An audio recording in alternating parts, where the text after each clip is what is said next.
Hello again, everyone, and thanks for watching. I'm going to depart a little bit from the usual North Korean stuff here that I usually talk about. I'm going to discuss something that happened, something humorous that happened in China yesterday or the day before, and it has to do with a young lady, Liang Xiangyi, I believe that's how, or Liang Xiangyi, I believe that's how you pronounce her name. Here she is here. She's just an absolute doll. She's just a cutie. She broke the Chinese internet when she did an eye roll at another reporter that was asking a question, and Xiangyi just did this massive eye roll and broke the Chinese internet. Anyway, she's a reporterette. Xiangyi is a reporterette for Chinese business news, and that's a legitimate news operation, and she's a legitimate reporter. And there was a press conference at the entrance to the Great Hall of the People there in Beijing, and that's where I guess the National People's Congress is held or something. And this was the last, I guess the session was over, and this was the final press conference. This was the National Congress that had made Xi Jinping emperor for life. Took away all term limits, so now he can serve until the day he dies, and he has basically absolute power. And the Chinese journalists are asking these Chinese politicians questions.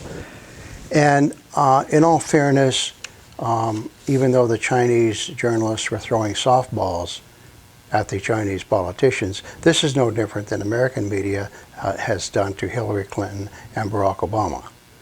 They never ask them any questions that's critical about anything about them. They're always fawning questions that the American media always ask Hillary Clinton, you know, and just softballs, just knock them out of the park. So anyway, at the news conference, here's a picture. Here's Liang Xiangyi. She's wearing blue, and standing beside her is another reporter named Zhang Weijun. I believe that's how you pronounce her name. And she works for an outfit. Zhang Weijun works for an outfit called America Multimedia TV, or AMTV. And they're based in California, supposedly. I guess they have an office there. AMTV, American Multimedia TV, is actually a Chinese front. So they're in the U.S., but what is the Chinese communists had put this company in the United States, and probably gave it an office, a telephone, or whatever. And but they're all Chinese journalists. And so when somebody from, if they're in Los Angeles, then a Chinese journalist will fly back to Beijing for a news conference, and then the Chinese politician there will say, will call on them and say, oh, a member of the American media, American Multimedia TV. Well, it's not a member of the American media. This is a Chinese journalist posing as an American. So that's with this Zhang Weijun. She was pretended to be an American journalist. And so she asked the questions, and here's the question she asked, and I'm going to read it out to you. And this is one of the reasons why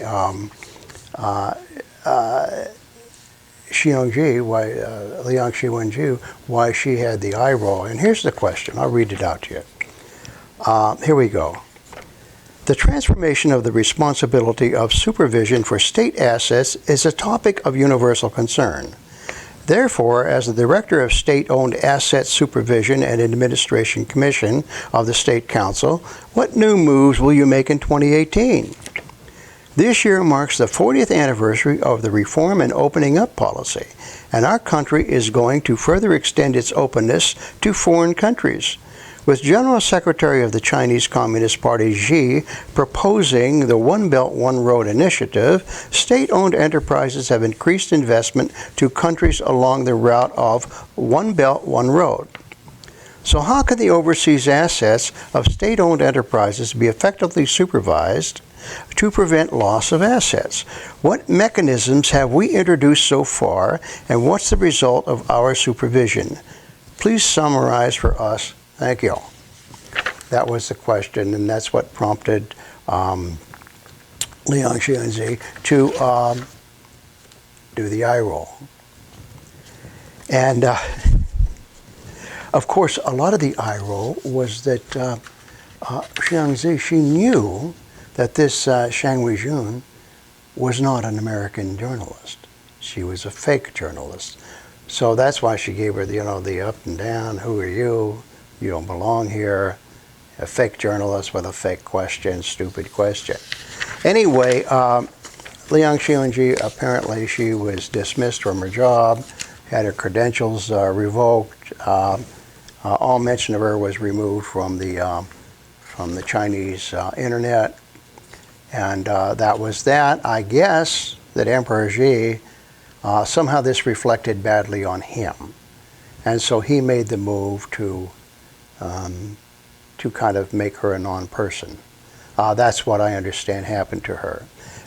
This is not the first time that Xi has moved on somebody that offended him. Anytime somebody gets a little under his skin, then Emperor Xi makes the move. And the last time I heard something like this was someone on the Chinese internet had made the observation that Xi Jinping and Winnie the Pooh bear a remarkable physical resemblance. They have the same shape of face. They even wave the same. They have the same hand wave, both Emperor Xi and Winnie the Pooh.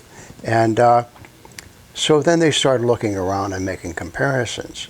And here's a picture of Emperor Xi meeting with the Prime Minister Abe of Japan.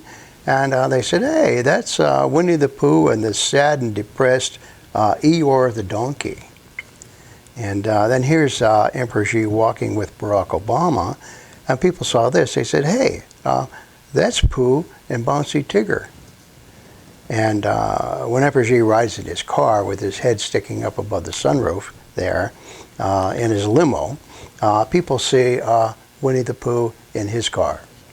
So apparently a rumor has it that Emperor Xi, he saw Winnie the Pooh as a threat, a personal threat to his dignity, his power, his authority, and so he put Winnie the Pooh behind barbed wire in a correctional labor camp. Apparently that's what happened. And now contrast this with how North Korea, with the Democratic People's Republic of Korea, and their relationship with Winnie the Pooh. Actually, Winnie the Pooh got to perform with the Mrongbong Band. How cool is that? North Korea didn't put Winnie the Pooh behind barbed wire. They had him as like an honored guest of the Mrongbong Band. I mean, wonderful. So that's a difference. I just thought I'd point out that difference just for whatever. Anyway, I sure hope that Xiangyi, I sure hope she hasn't joined Winnie the Pooh behind barbed wire for 6 months worth of re-education through labor. I mean, a little work never hurt anybody, but come on, that's overdoing it. So anyway, I'll leave it at there. That's all I have to say about that. But geez, that Liang Xiangyi, boy, she's a little cutie. I like her. So thanks for watching, and I'll see you in the next video.